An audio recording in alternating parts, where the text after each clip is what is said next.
పొత్తులు మారుతూ ఉంటాయి. అధికార పార్టీ ప్రతిపక్షం కలిసి పోటీ చేసిన గ్రామాలు ఉన్నాయి. CPM party, CPI party, BRS కలిసి పోటీ చేసిన గ్రామాలు ఉన్నాయి. తెలుగుదేశం, బీజేపీ, సిపిఎం, సిపిఐ అందరు కలిసి పోటీ చేసిన గ్రామాలు ఉన్నాయి.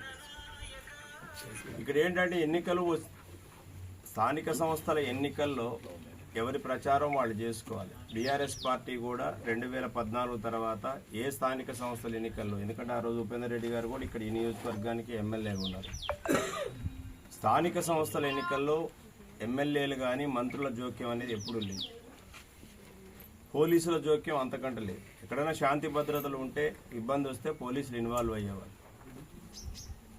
జిల్లాలో ఏమనుకున్నారంటే పోటీ పడుతున్నారు. 3 మంత్రులు కూడా మా నియోజకవర్గాల్లో ఎక్కువ సర్పంచ్ సీట్లు గెలిచామని చెప్పుకోవటం కోసం, వాళ్ళ యొక్క గొప్పతనం కోసం పోటీ పడతా ఉన్నారు.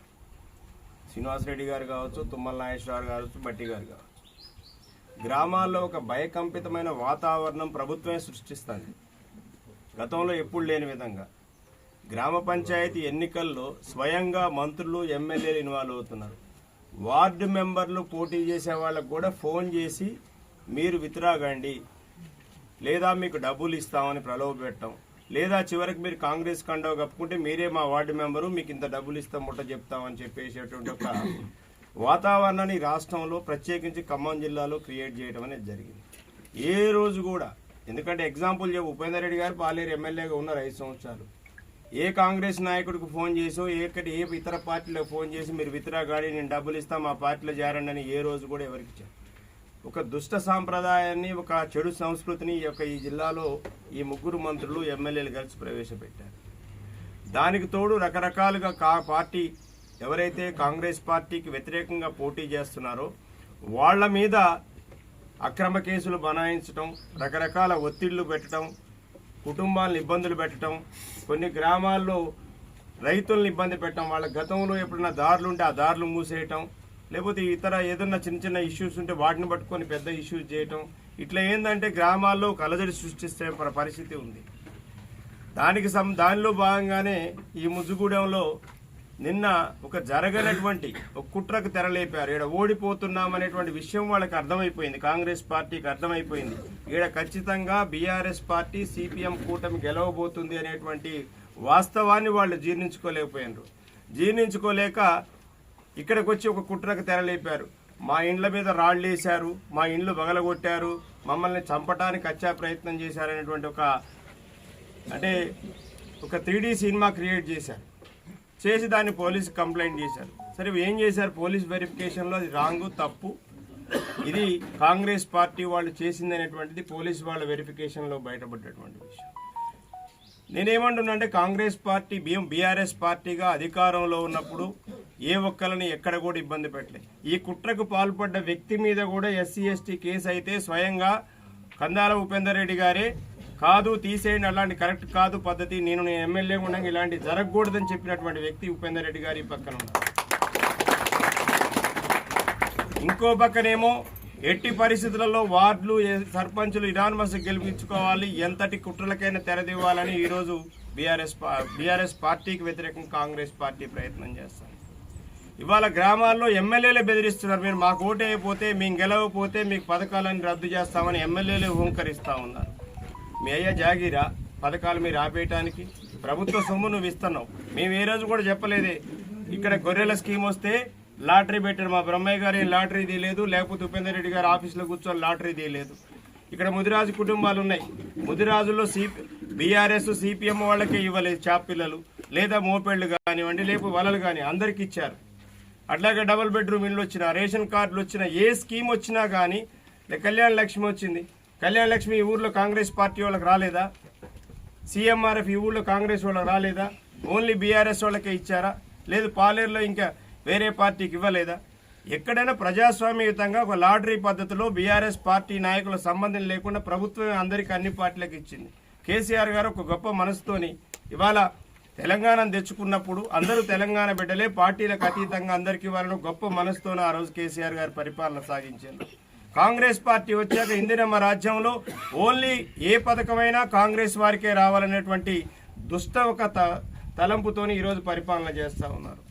మీరు అనుకుంటున్నారు మేము ఏదో కేసులు పెడతాము, పోలీసు ఏం చేస్తారు? పోలీసు ఏం కాంగ్రెస్ పార్టీ ఏజెంట్లు కాదు కదా, మీరేం శాలరీ ఇవ్వట్లేదు, వాళ్ళు ప్రభుత్వ ఉద్యోగులు, వాళ్ళు కూడా బాధపడుతున్నారు. మా మీద విపరీతమైన ప్రెజర్ పెడుతున్నారు. చోటా మోటా నాయకులు కూడా, ఉపేందర్ రెడ్డి గారైనా నేనైనా ఏ రోజు పోలీసుల్ని ఏకవచనంతో పిలవలేదు ఈ రోజు వరకు కూడా. కానీ ఎమ్మెల్యేలు మంత్రులు కానీ వాళ్ళు కూడా ఏకవచనంతో పిలుస్తున్నారు, పేర్లతో పిలుస్తున్నారు. పోలీసు వాళ్ళే బాధపడుతున్నారు, మేము ఎప్పుడు చూడలేదు సార్ మా క్యారియర్లో ఇట్లా అని చెప్పేసి అనేక ఇబ్బందులు పెడుతున్నారు. కానీ ఇక్కడ ఉన్నటువంటి గ్రామ ప్రజలకు ఒకటే చెప్తున్నాం, మనకు ప్రజాస్వామ్యం మీద నమ్మకం ఉంది, ప్రజల మీద నమ్మకం ఉంది, ప్రజలు మనతో ఉన్నారు. వాళ్ళ గురించి కాంగ్రెస్ పార్టీ గురించి ప్రజలందరికీ అర్థమైపోయింది. వాళ్ళ మోసపూరిత విధానాల మీద విరక్తి చెందున్నారు. మంత్రులు అనుకున్నారు ఏకపక్షంగా ఎన్నికలు జరిగిపోతాయి, ఈ జిల్లాలో వారంతా వన్ సైడ్ అయిపోద్ది, కాంగ్రెస్కే మొత్తం వస్తాయి అనుకున్నారు. ఇవాళ ఎక్కడికక్కడ కాంగ్రెస్ పార్టీ నిలదీస్తూ ఉన్నారు. వాళ్ళు అనుకున్న దానికంటే కాంగ్రెస్ పార్టీలోనే రెబల్స్ బెడద ఎక్కువైపోయింది. ఇవాళ ప్రతిపక్షాలు సంఘటితంగా ఈ జిల్లాలో భద్రాచలం నుంచి పాలేరు వరకు బీఆర్ఎస్ పార్టీ, సిపిఎం పార్టీ కలిసి పనిచేస్తూ ఉన్నాయి. అనేక గ్రామాల్లో రేపు విజయదుంది మోగించబోతా ఉన్నారు. ఖచ్చితంగా ముజ్జుగూడెంలో కూడా ఈ యొక్క బీఆర్ఎస్ పార్టీ, సిపిఎం కూటమి ఖచ్చితంగా విజయం సాధించబోతా ఉన్నారు. కాబట్టి మా గెలుపుని మీ యొక్క బెదిరింపుల ద్వారా ఆపలేవరు. మీ బెదిరింపుల వల్ల ఎవడు భయపడేవాడు కాదు. మీ బెదిరింపులకు భయపడితే తెలంగాణ రాష్ట్రం వచ్చేది కాదు. కేసీఆర్ గారు బీఆర్ఎస్ పార్టీ మీలాంటి ఉడత ఊపులకు భయపడి వచ్చిన పార్టీగా తెలంగాణ రాష్ట్రాన్ని తీసుకొచ్చిన పార్టీ, అనేక ఇబ్బందులు ఎదుర్కొన్నటువంటి తెలంగాణను తీసుకొచ్చినటువంటి పార్టీ. కాబట్టి మా పార్టీ పోరాటాల పార్టీ, తెలంగాణ కోసం ఉద్యమం చేసిన పార్టీ, తెలంగాణ కోసమే పుట్టినటువంటి పార్టీ బీఆర్ఎస్ పార్టీ. కాబట్టి బీఆర్ఎస్ పార్టీనో సిపిఎం పార్టీనో మీ యొక్క కుట్రల ద్వారా అణిచివేద్దామంటే మీకు ఆ పప్పులు ఉడకనీయము. ఖచ్చితంగా ప్రతిఘటన ఉంటుంది అని మీకు తెలియజేస్తా ఉన్నాము. మీరు ఒకటి కొడితే మేము 2 కొట్టడం గ్యారంటీ. పోలీసు వాళ్ళకు కూడా చెప్తున్నాం, అలాంటి దుర్మార్గుల మీద చర్య తీసుకోమని చెప్తా ఉన్నాం. ఆ దుర్మార్గులను ఎమ్మటే కట్టడి చేయండి అని చెప్తున్నాం. మీరు లా అండ్ ఆర్డర్ మెయింటైన్ చేయమని చెప్తున్నాం. మీరు లా అండ్ ఆర్డర్ మెయింటైన్ చేయని పరిస్థితి వస్తే మేమే లా అండ్ ఆర్డర్ చేతిలోకి తీసుకోవాల్సిన పరిస్థితి వద్దని పోలీసు వారికి కూడా తెలియజేస్తా ఉన్నాం. జిల్లాలో ఉన్న పోలీసు అధికారులు కూడా నేను మాట్లాడాం. రాత్రి ఉపేందర్ రెడ్డి గారు నేను మాట్లాడితే వాళ్లే బాధపడుతున్నారు. సార్ మాకు అర్థమైంది, మా యొక్క ఎంక్వైరీలో ఇది కావాలని ఈ కాంగ్రెస్ పార్టీ వాళ్ళు చేసినటువంటిదే. వీళ్ళే తీసుకెళ్లి రాళ్లు పెట్టారు, వీళ్ళే తీసుకెళ్లి రాళ్లు వేశారు, వీళ్ళే డోర్లు పగలగొట్టుకున్నారు, వీళ్ళే చేశారనేటువంటిది పోలీస్ ఎంక్వైరీలో తేలటం జరిగింది. అందుకోసం ఇలాంటి పరిస్థితిని గ్రామ ప్రజలందరూ కూడా గమనించాలి. ఉపేందర్ రెడ్డి గారు ఇంతకుముందు చెప్పారు, మనం ప్రశాంతంగా ఉండాలి, గ్రామం ప్రశాంతంగా ఉండాలి, అందరూ బాగుండాలి, గ్రామం డెవలప్ కావాలి, అందరం బాగుండాలని క్లియర్గా చెప్పడం జరిగింది. మేము కూడా గ్రామ అభివృద్ధికి పెద్దపీట వేసాం. ఈ గ్రామంలో జరిగిన ఏ అభివృద్ధి అయినా కానీ బీఆర్ఎస్ ప్రభుత్వ హయాంలోనే జరిగింది. ఇక్కడ సబ్ స్టేషన్ ఇనాగరేషన్ ఇప్పుడే వస్తూ మాట్లాడుకున్నాం. సబ్ స్టేషన్ బీఆర్ఎస్ హయాంలో వచ్చింది. వైకుంఠ ధామం కూడా బీఆర్ఎస్ హయాంలో వచ్చింది. ఇంటర్నల్ రోడ్లు మొత్తం కూడా బ్రహ్మయ్య గారి నాయకత్వంలో ఈ ఊర్లో ఇంటర్నల్ రోడ్లు అన్ని వేయటం జరిగింది. మరి మీరేం చేశారని నేను అడుగుతా ఉన్నా. కాంగ్రెస్ పార్టీకి ఎందుకు ఓటేయాలని నేను అడుగుతా ఉన్నా. మీరు చేసిన అభివృద్ధి మీద చర్చ పెట్టండి. అయ్యా మీ ఈ గ్రామాల అభివృద్ధికి మేము పాటుపడ్డాం, మాకు ఓటేయండి అని అడగండి మీకు దమ్ముంటే. కానీ మీరు ఏమీ చేయలేదు కాబట్టి దౌర్జన్యం ద్వారా అధికారంలోకి వస్తాం. మీ దౌర్జన్యానికి ఇక్కడ భయపడేవాడు ఎవడూ లేడు. ఇక్కడ ఎవరు గాజులు పెట్టుకొని కూర్చున్నటువంటి వాళ్ళు ఎవరు లేరు. కాబట్టి మీరు ఒకటి కొడితే మేము 2 కొట్టడం గ్యారంటీ. మీరు కావాలంటే మీ యొక్క పార్టీ ఎజెండా చెప్పుకోండి. 2 సంవత్సరాల్లో మీ ఇందిరమ్మ రాజ్యంలో మీ కాంగ్రెస్ పార్టీలో ఈ రాష్ట్రానికి, ఈ జిల్లాకి, ఈ గ్రామానికి మీరేం చేశారో చెప్పండి. ప్రజలకి చెప్పి ఓట్లు అడగండి. మేము కూడా 10 సంవత్సరాల పరిపాలనలో ఉపేందర్ రెడ్డి గారి నాయకత్వంలో ఈ గ్రామానికి ఏం అభివృద్ధి జరిగిందో మేము చెప్తాం, చర్చకు వస్తాం, సిద్ధం. ఎక్కడైనా గ్రామ ప్రజలు ఆలోచించుకోండి, గ్రామానికి ఏం జరిగిందని ఆలోచించుకొని మీరు ఓటేయండి. ఖచ్చితంగా రేపు జరిగేటువంటి ఎన్నికల్లో ఈ కూటమి అభ్యర్థులు విజయం సాధించడం గ్యారంటీ. కాంగ్రెస్ పార్టీ కుట్రల్ని తిప్పికొట్టడం కూడా గ్యారంటీ. కాబట్టి మీ అందరికి కూడా ఇక్కడ ఉన్నటువంటి బీఆర్ఎస్ పార్టీ కార్యకర్తలకు కానీ, సిపిఎం పార్టీ కార్యకర్తలకు కానీ 2 పార్టీల జిల్లా కమిటీలు ఎప్పటికీ అందుబాటులో ఉంటాం. మీకు ఎలాంటి ఇబ్బంది వచ్చినా అర్ధరాత్రి అయినా అపరాత్రి అయినా మీతో ఉంటామని మీ అందరికీ తెలియజేస్తూ ముగిస్తాను.